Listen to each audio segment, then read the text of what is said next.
किस लिए दुनिया में आया समझा नहीं इस राज को। लग गया रोजी की फिक्र में भूल गया असली बात को।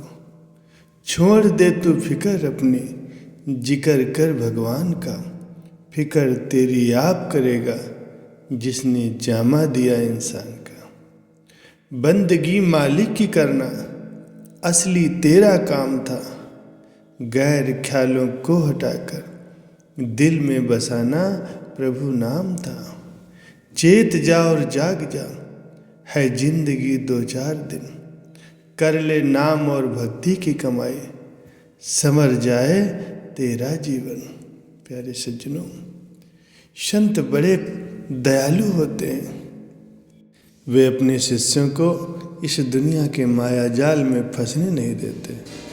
वे समय पर आकर के उसे सचेत कर जाते हैं और उसे भक्ति परमार्थ के रास्ते पर लगा देते हैं। प्यारे सज्जनों, संत रज्जब जी मुसलमान थे, पठान थे। वो किसी युवती के प्रेम में लग गए थे। जब उससे विवाह का दिन आया तो बारात सजी, बारात चल दी। रज्जब घोड़े पर सवार थे, मोर बांधा हुआ था सिर पर। बाराती साथ में थे, बैंड बाजा बज रहा था, इत्र का छिड़काव हो रहा था, फूलों की मालाएं पहनी हुई थी और बीच बाजार में अपनी ससुराल के बेहद करीब पहुंचने वाले थे। 10-5 कदम बस शेष रह गए थे।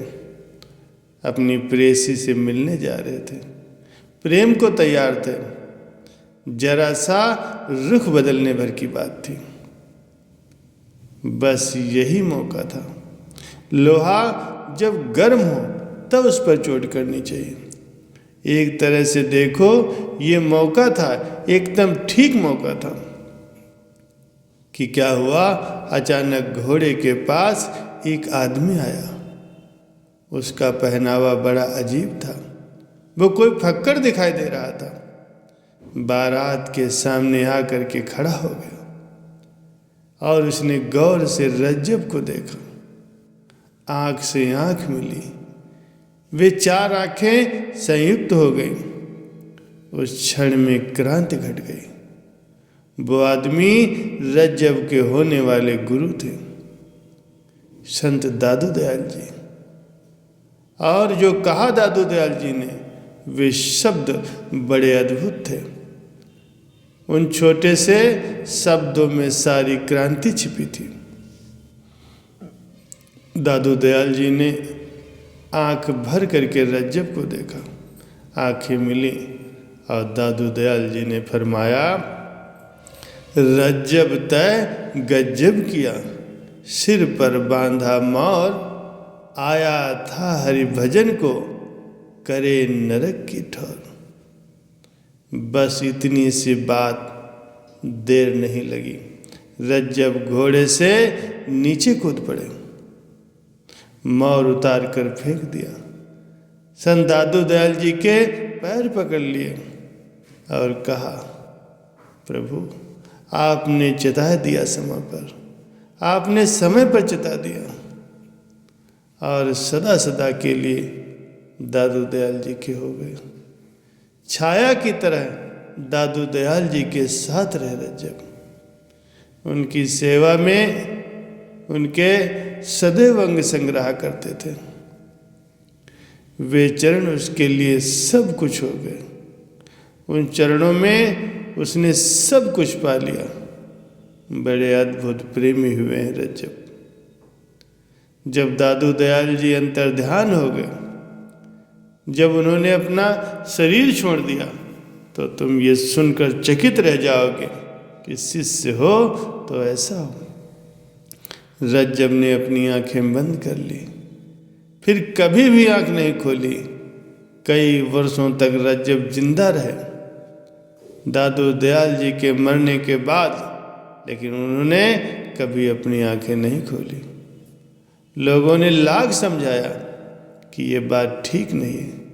लोग कहते हैं कि आंखें क्यों नहीं खोलते, तो रज्जब कहते हैं कि देखने योग्य जो था उसे देख लिया, अब देखने को बचा ही क्या है। जो दर्शनीय था उसका दर्शन कर लिया, उन आँखों में पूर्णता का सौंदर्य देख लिया। अब देखने योग्य इस संसार में क्या बचा है।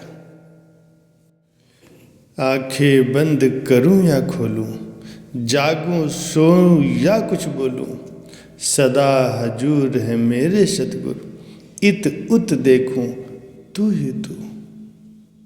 प्यारे सज्जनों, संतों के सत्संग का, संतों के दर्शन का फल जरूर मिलता है। पापी से पापी व्यक्ति का भी सुधार हो जाता है, वो भी सन्यासी या संत बन जाता है। उसके सभी पाप कर्म जल करके नष्ट हो जाते हैं। ये है उनके दर्शन का, उनके सत्संग का प्रताप। एक बार एक संत जी किसी जंगल में कुटिया बनाकर रहा करते थे। एक शिकारी जब कभी भी वहाँ से निकलता तो संत जी को प्रणाम जरूर करता था। एक दिन उस शिकारी ने संत जी से कहा, महाराज, मैं तो मृग का शिकार करता हूँ, लेकिन आप किसका शिकार करते हैं? इस जंगल में आए हैं तो किसी का शिकार करने ही आए होंगे। संत जी मुस्कुराते हुए बोले, हाँ, मैं भी शिकार करता हूँ, लेकिन मेरा शिकार मुझे मिलता ही नहीं। मैं तो कृष्ण का शिकार करता हूँ। तब गिरा वो शिकारी बोला, अरे बाबा, रोते क्यों हो? तुम मुझे बताओ वो कैसा दिखता है, मैं पकड़ के उसको आपके पास जरूर लाऊंगा। संत जी ने भगवान का स्वरूप बतलाया कि वो सांवला है, मोर पंख लगाता है, बांसुरी बजाता है। शिकारी बोला, बाबा, जब तक वो शिकार आपका नहीं पकड़ लेता तब तक मैं पानी नहीं पीऊंगा। फिर वो एक जगह पर जाल बिछा करके बैठ गया। 3 दिन बीत गए प्रतीक्षा करते करते। भगवान को उस शिकारी पर दया आ गई। वो बांसुरी बजाते हुए आ गए और खुद ही जाल में फंस गए। शिकार को जाल में फंसते देख कर वो शिकारी चिल्लाने लगा कि शिकार मिल गया, शिकार मिल गया। अच्छा बच्चों, 3 दिन से मुझे भूखा प्यासा रखा, अब जाके मिलो। कृष्ण को शिकार की भांति अपने कंधे पर डाला और संत जी के पास ले गया। बाबा, मैं आपका शिकार लाया हूँ। संत जी ने जब ये दृश्य देखा तो देखकर हैरान रह गए कि शिकारी के कंधे पर तो श्री कृष्ण हैं और जाल में मुस्कुरा रहे हैं। संत जी ठाकुर जी के चरणों में गिर पड़े और बोले, मैंने बचपन से अपना घर बार छोड़ दिया था, आपको ढूंढता रहा लेकिन आप नहीं मिले, और इसको तो सिर्फ 3 दिन में मिल गए, ऐसा क्यों? भगवान बोले, इसने तुम्हारा आश्रय लिया था, इसीलिए इसे 3 दिन में दर्शन हो गए।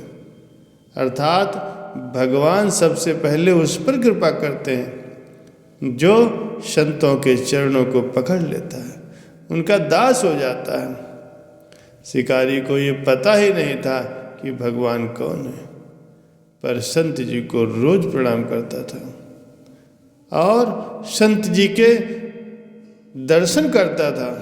तो उन दर्शनों का ही ये फल है कि 3 दिन में उसे भगवान मिल गए। संत मिलन को जाइए तज माया अभिमान, ज्यों ज्यों पग आगे धरे कोटिन यज्ञ समान। संत के दर्शन और उनके सत्संग का फल जरूर मिलता है, अर्थात भगवत प्राप्ति सहज ही हो जाती है और जीवन संवर जाता है।